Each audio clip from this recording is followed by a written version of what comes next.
Standard English medium subject Hindi, जिसके अंदर हम आज चैप्टर नंबर 2 बूढ़ी काकी पढ़ेंगे, जिनके लेखक है प्रेमचंद। और इस पाठ का साहित्य प्रकार है कहानी।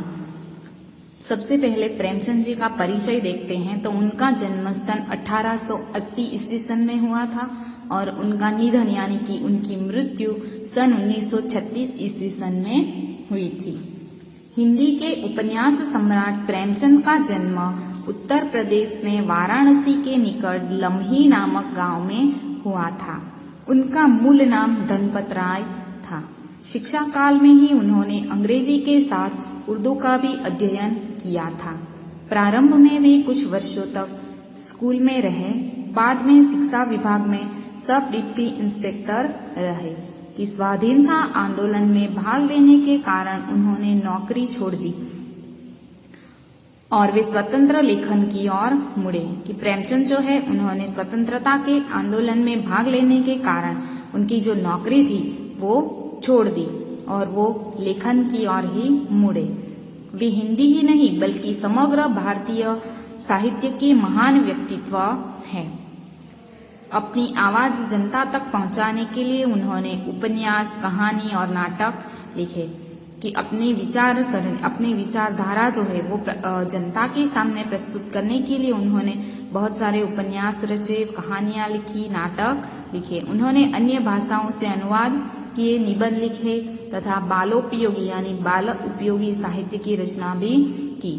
गबन, वरदान, प्रतिज्ञा, सेवा सदन, प्रेमाश्रम, रंगभूमि, कर्मभूमि, निर्मला, कायाकल्प, गोदान, मंगलसूत्र उनके उपन्यास हैं। मानसरोवर 8 भागों में उनकी लगभग 300 कहानियां संग्रहित है। प्रेम की वेदी, करबला और संग्राम उनके नाटक है। कुछ विचार, कलम और तलवार और त्याग आदि उनके निबंध संकलन है। बूढ़ी काकी में प्रेमचंद ने ऐसे दयनीय वृद्धों की अवस्था की ओर हमारा ध्यान खींचा है जिन्हें उपेक्षा मिलती है और जो जीवन के हर क्षण का आनंद पूर्वक उपभोग करना चाहते हैं। यह मूल कहानी का संक्षिप्त रूप है। कि बूढ़ी काकी जो है इस पाठ के अंदर प्रेमचंद जी ने ऐसे वृद्धों की बात की है कि यहाँ पे बूढ़ी काकी के माध्यम से हमें लेखक ने ये समझाना चाहा है कि हमारे संसार के अंदर जो वृद्ध है, ऐसे वृद्धों की स्थिति जो है वो कैसी है, क्या उनको परिवार वाले अच्छी तरह से रखते हैं या नहीं। हम भी जानते हैं कि हमारे समाज के अंदर भी ऐसे कई वृद्ध हैं, बूढ़े हैं कि जिनको अच्छी तरह से रखा नहीं जा सकता। उनकी संपत्ति जो है वो हथिया ली जाती है और उन्हें घर से निकाल दिया जाता है, या फिर घर में रखते तो है लेकिन उन्हें अच्छा खाना नहीं दिया जाता, मानसिक रूप से उन्हें परेशान किया जाता है। तो ऐसे वृद्धों की परिस्थिति की ओर हमारा ध्यान खींचने का प्रयत्न उन्होंने किया है। कि क्या बूढ़े लोगों को आनंद से जीने का हक नहीं है, ये सब हमें उन्होंने यहाँ पे पूछा है।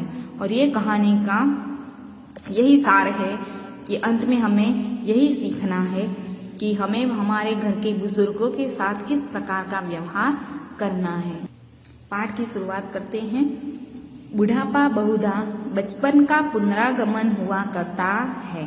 शब्द है यहाँ पे पुनरागमन। पुनरागमन का अर्थ होगा वापस आना। कि लेखक ने क्या कहा है यहाँ पे कि बुढ़ापा जो है वो ज्यादातर बचपन का ही वापस आना हुआ करता है।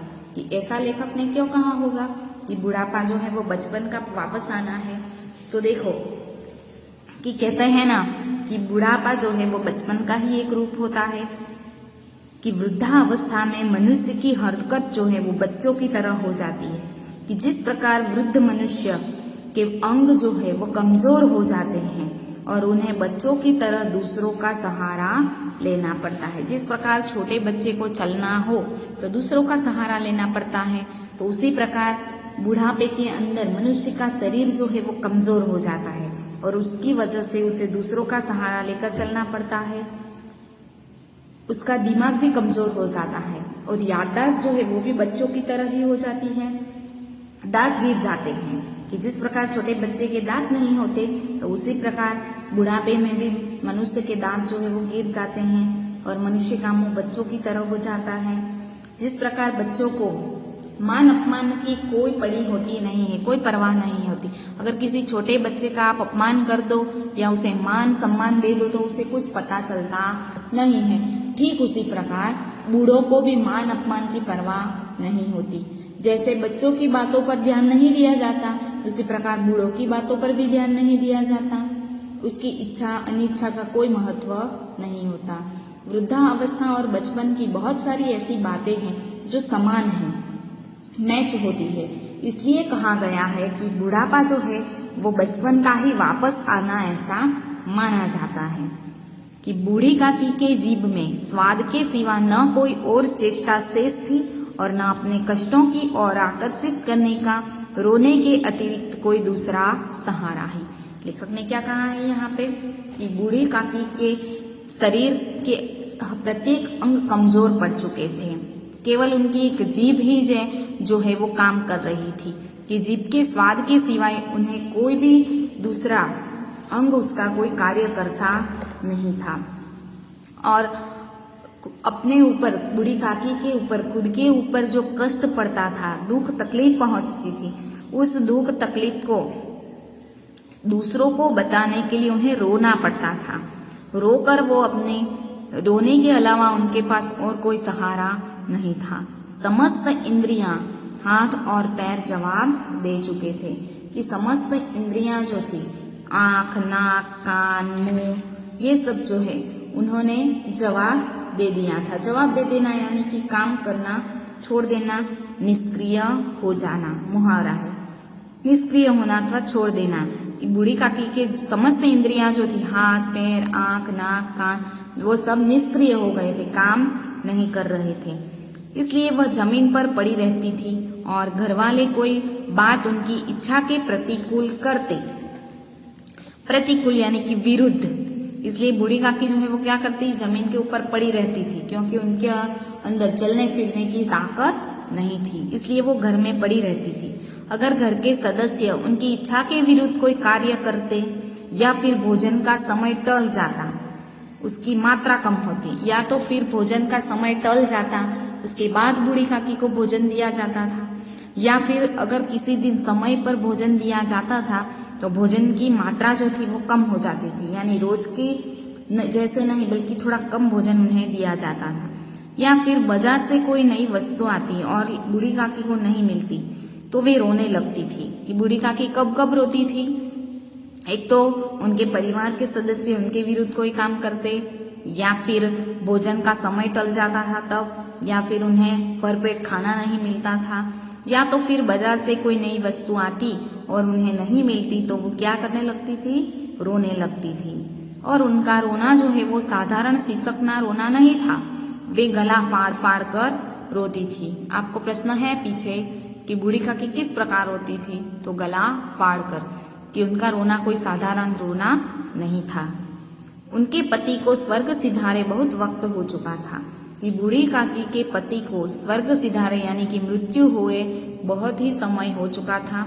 बेटे तरुण हो होकर चल बसे थे। कि बूढ़ी काकी के बेटे जो थे युवान हो होकर चल बसे, यानी उनकी भी मृत्यु हो गई थी।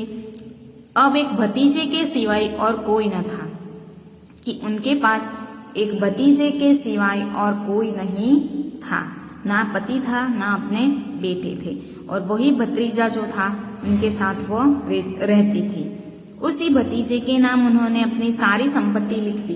कि बूढ़ी काकी जिस भतीजे के साथ रहती थी उसी के नाम उन्होंने अपनी सारी संपत्ति जो है वो लिख डाली, दे दी, सब संपत्ति उसे दे दी। बुद्धिराम ने सारी संपत्ति लिखाते समय, बूढ़ी काकी के भतीजे का नाम क्या था, तो बुद्धिराम। कि बुद्धिराम ने सारी संपत्ति लिखाते समय खूब लंबे चौड़े वादे किए, बराबर। की बूढ़ी काकी की संपत्ति उसे लेनी थी तो उसने बड़े बड़े वादे किए कि मैं आपको अच्छी तरह से रखूंगा, अच्छा खाना खिलाऊंगा, कोई तकलीफ नहीं दूंगा। किंतु वे सब वादे केवल कुली डिपो के दलालों के दिखाए हुए सब्जबाग थे।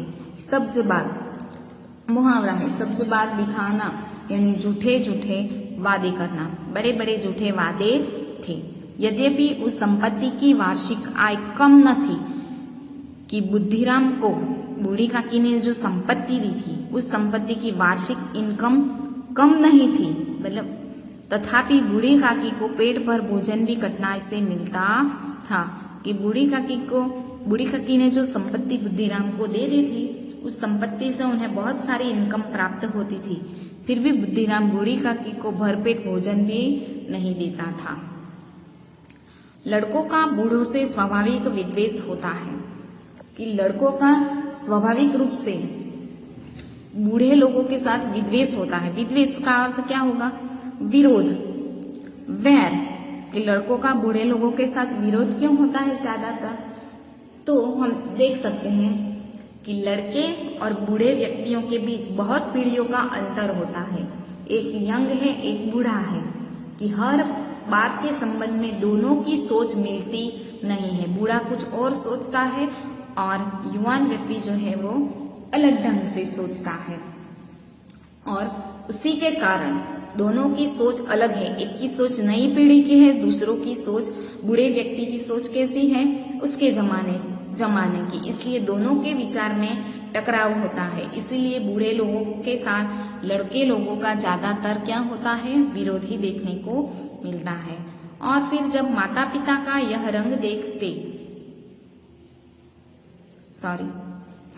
और फिर जब माता पिता का यह रंग देखते हैं तो वे बूढ़ी काकी को और सताया करते।